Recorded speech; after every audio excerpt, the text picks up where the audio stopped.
Et c'est parti. Du bien. Ah oui, ça fait du bien déjà. Et s'il y a des balles ratées, il y aura 3 balles de pioche. Et si malgré ces 3 balles de pioche, on n'arrive pas à blanchir les 5 cibles, eh bien il faudra aller sur l'anneau de pénalité. Éric Perrault, Tommaso Giacomel, Martin Ouldaal, Samuelsson. Martin Ouldaal, on attend toujours de lui qui sorte devant sur la vitesse de tir. Et là, on respire plus. Ça tire très vite, prise de risque pour Tommaso Giacomel. Attention, 2 fautes pour Tommaso Giacomel, une pour Éric Perrault. Et Ouldaal, il fait le plein. Il est impressionnant parce qu'il sait être sage aussi. C'est bien pour Éric Perrault qui va ressortir en deuxième position. Strelov pour l'Allemagne. Le passage de relais donc avec Vietle Christiansen qui se retourne, qui attend. Martin Ouldaal qui a résisté donc dans cette dernière boucle. En fait, on s'est neutralisé devant. Ouldaal, Perrault, Giacomel. On est resté à peu près avec le même écart. Derrière, en revanche, on a perdu du terrain pour l'Allemagne. C'est pas grand-chose. Il y a parfois quelques démons sur les tirs couchés. Qui sort sa deuxième balle. Quentin, faut pas s'affoler. Il y a une pioche aussi pour Norvégien, il y a une pioche, mais elle n'a pas été. Oh, attention, il y en a 3. Il y en a 3 des pioches là pour Quentin Fillon-Maillet, alors que Quentin, ça passe pour l'Allemagne. Ça passe pour la Norvège. Faut pas s'affoler, mettre ses balles de pioche pour ne pas aller sur l'anneau de pénalité pour le Français. C'est ressorti aussi pour Lucas Hofer, évidemment. Allez, la dernière balle. Ne pas aller sur l'anneau, Quentin. Le stress est énorme. Oui, c'est bon. Oh. Allez. Il y en a une qui est dehors pour l'Italien. 2 qui sont dehors. Et Philippe Navrat, impeccable. Il était parti pour faire un relais de l'espace là. Quand même. Allez, une pioche aussi pour Quentin. Ça peut être bon. Allez, Quentin, faut mettre cette pioche là et ressortir en deuxième position. Aïe, aïe, aïe, c'est pas rentré. Allez. Très bien. Lucas Hofer, c'est bon. Quentin aussi. Repartent ensemble. Tout est donc l'ovation pour Dorothea Virer.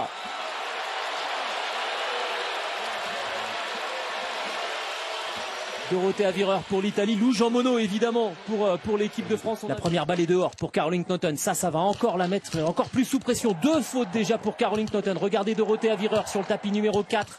Exceptionnel au tir. Une faute pour Lou Jean Monod. Et Vanessa Voigt qui fait le plein. Ça c'est attendu. Elle est redoutable. Il fallait ça. Sur le pas de tir. Et regardez Dorothea Virer. Incroyable. Et Lou Jean Monod. Caroline Knotten qui a déjà sorti une balle de pioche et qui fait le plein, mais elle était arrivée première, elle ressort 4e. Il faut penser à ce tir debout de Lou Jean Monod.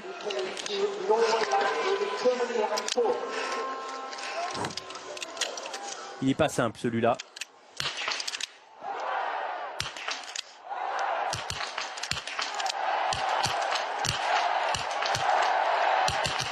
C'est quoi le problème? C'est quoi le problème pour Lou Jean Monod? Là, mentalement, je peux vous dire que sa journée est réussie. Julia Simon qui va prendre le 4e et dernier relais pour la France. C'est parti.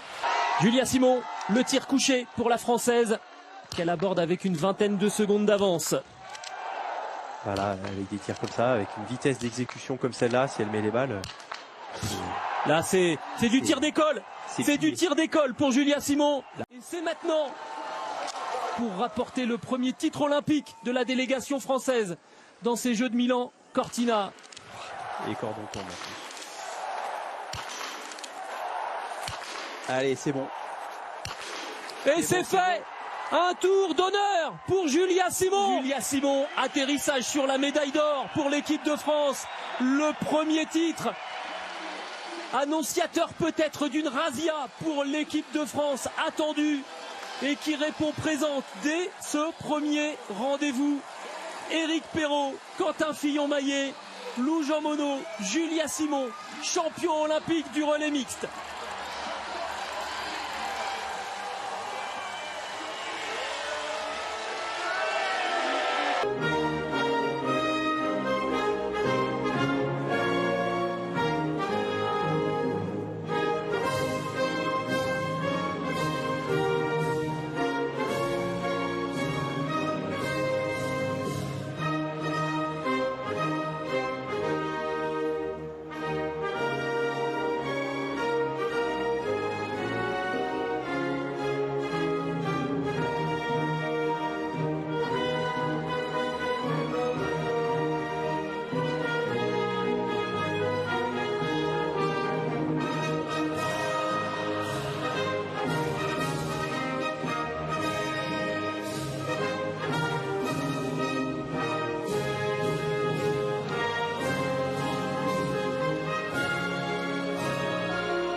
16 ans après le titre de Vancouver.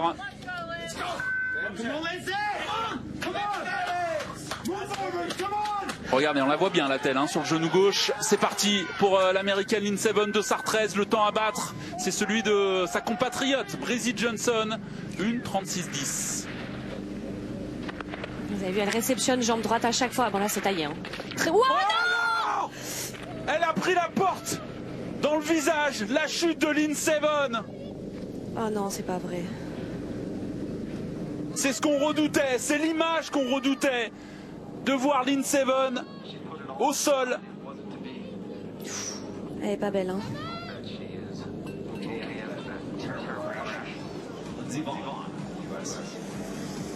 Un scénario catastrophique. J'espère que ça va. Alors on l'a entendu parler, on n'a pas entendu ce qu'elle disait, mais la position des deux skis là, regardez, elle n'a pas bougé.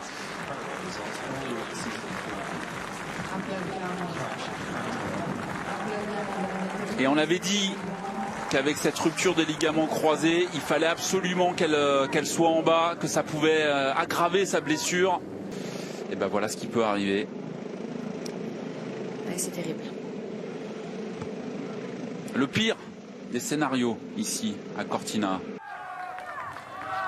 Le contingent norvégien est là. Les 4 premières places de cette grille de départ du skiathlon masculin occupée par la Norvège. Les ambitieux Norvégiens avec leur chef de file, le roi Johannes Klæbo, peut-être ce défi de devenir tout simplement le skieur et l'athlète des Jeux Olympiques d'hiver le plus titré. Ça commence aujourd'hui par ce skiathlon. Johannes Klæbo, dossard 1. Mais attention parce qu'il va trouver à qui parler aujourd'hui sur ce skiathlon. Il le dit lui-même, c'est l'une des courses Coralie où il aura quand même à bien manœuvrer face à des adversaires redoutables. Alors, ça tracte sur les bras. Superbe course des Français. On a un Jules Lapierre. Et voici les 8, les 4 Norvégiens. Nyenget, Klæbo, Amundsen, Stenshagen. Les 2 Français, la palue des loges.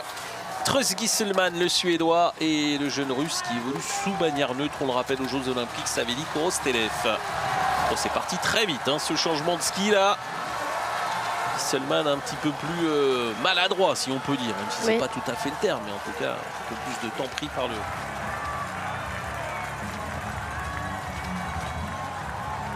On attend le bouclage. Oh là là là, oh non non. Aïe aïe aïe aïe aïe, l'erreur là. Eh oui, et Mathis va être sanctionné sûrement. Aïe aïe aïe. Ah, Mathis Desloges qui a coupé la trajectoire. Il n'est pas allé dans le bon tracé et le problème, c'est qu'il a vraiment coupé la course. Eh oui, il a coupé la ligne. Il a donc dans l'esprit gagné de la distance, gagné du temps de course et il va être forcément sanctionné. Et Klæbo est en contrôle. Les Français doivent tenir. Ah, c'est chouette, allez, allez, allez, allez. Desloges, Mathis Desloges est là bien positionné. Il y a le retour de Martin Nyenget. Allez, là, faut répondre, Hugo. Allez, allez. Mathis aussi, il faut tenir. Klæbo est trop fort. Klæbo s'envole. Johannes Klæbo est trop fort. Mais c'était plutôt prévisible au vu de ce scénario final. Derrière, il y a les médailles par contre. Allez, il faut y aller, il faut y aller. Encore, encore. Elle est là, la médaille bleue, les amis. Ça replonge dans le stade, ligne droite finale, il faut tenir. Ah, il faut qu'Hugo y bascule là. Il y a quelques mètres sur Nyenget. Johannes Klæbo va devenir champion olympique du skiathlon. Il débute idéalement cette quête. Et Mathis, ça tient, ça tient. Mathis Desloges deuxième, Martin Nyenget est là. Et derrière Korostelev, attention. Attention au retour. Allez, c'est chouette, faut qu'il y aille, Mathis. Attention à l'aspiration. Champion olympique, Mathis Desloges. C'est une médaille pour Mathis, oui. Ce sera une médaille, la première médaille des Bleus. Médaille d'argent, Mathis Desloges. Médaille d'argent. Énorme. Hugo Lapalus termine 5e. La première médaille des Français aux Jeux de Milan-Cortina. Partager entre être super content d'une course aboutie et écœuré de finir si proche du podium. Mais bon voilà, c'est comme ça. Je suis tombé face à des mecs plus solides dans le finish. Et j'ai mis tout ce que j'avais. Il manque voilà, quelques secondes. C'est comme ça, ça fait mal, mais c'est le ski. Il faut un 4e, il faut un 5e. Mais voilà, les jeux sont lancés maintenant. On a encore de belles courses devant nous. deux mots sur lui. En tout cas, c'est quelque chose pour sourire maintenant. Ouais, c'est clair que c'est trop bien pour la team, pour l'équipe, pour lui. Et je pense qu'on est vraiment une belle équipe. On peut être fier du parcours qu'on a fait et c'est tout bon pour le relais, pour les courses qui vont venir. Donc voilà, il n'y a plus qu'à maintenant. Félicitations, tu vas faire quelque chose de grand, j'espère. Merci. Merci. Timothy qui baisse un peu la tête, qui tire la langue. On va rentrer dans la dernière minute 30 de ce 5000. Allez Timothy, c'est maintenant qu'il faut y aller. Il faut garder le rythme. Allez. C'est dur, on souffre avec lui. Toujours en pole hein, pour un podium, mais c'est compliqué parce que l'Italien, parce que le Tchèque ont fini très très fort également. Allez Timothy, t'es capable de le faire. Allez, allez, allez. Il faut mettre le rythme. Allez, c'est l'effort que tu connais. C'est maintenant qu'il faut faire l'effort. T'es capable de répondre quand ça fait mal. Allez. 5-14, toujours en 7e temps provisoire. Il faut mettre du rythme, Allez. Te désunis pas. Allez, allez, allez. Encouragé par le staff tricolore, Timothy Lubino.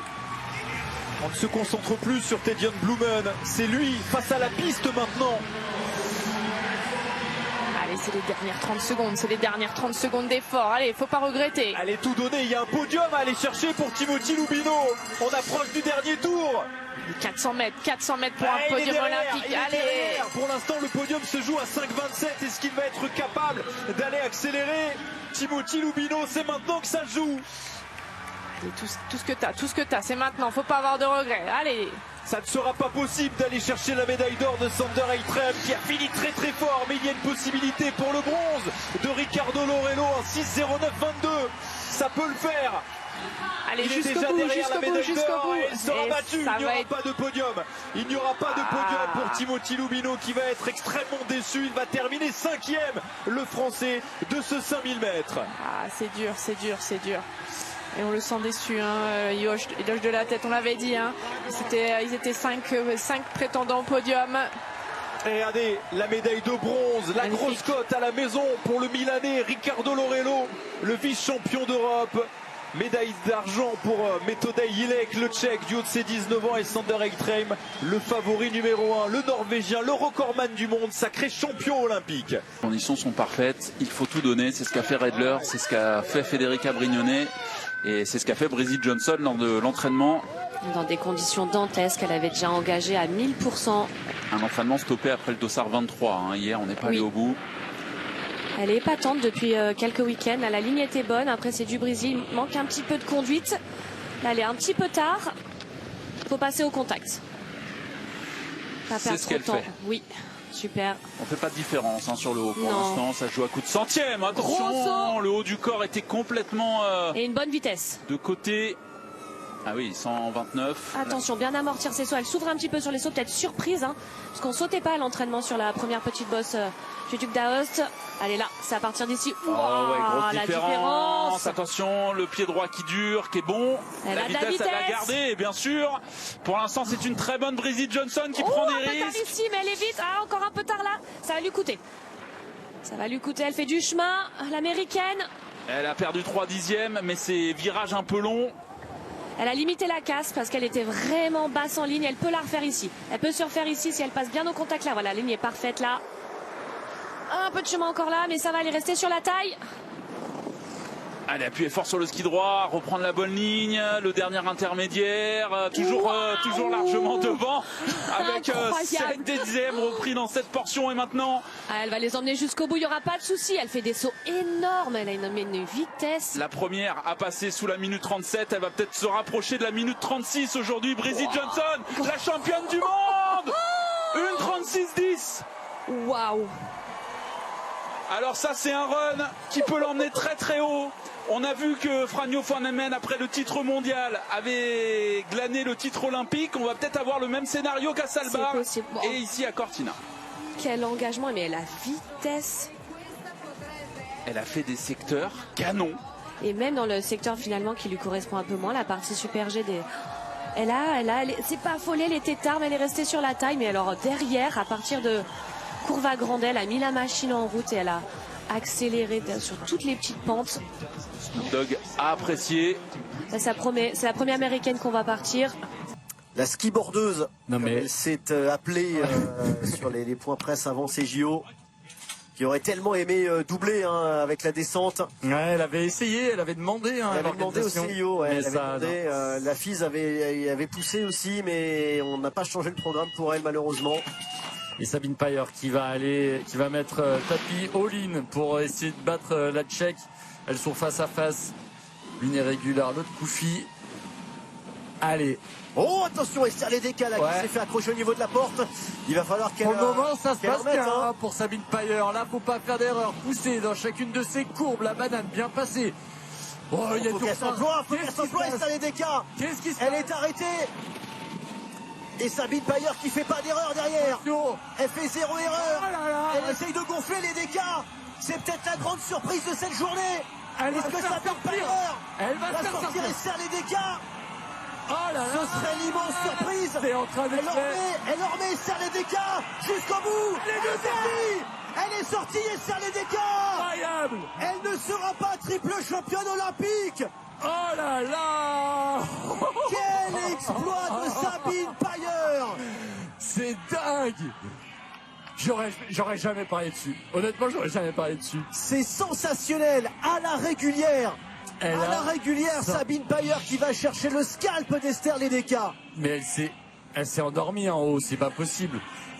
Cette petite erreur là, sur le frontside, du coup elle prend très large sur le backside. Mais derrière, elle s'est remise en mode Ledecky quoi. Il n'y a pas de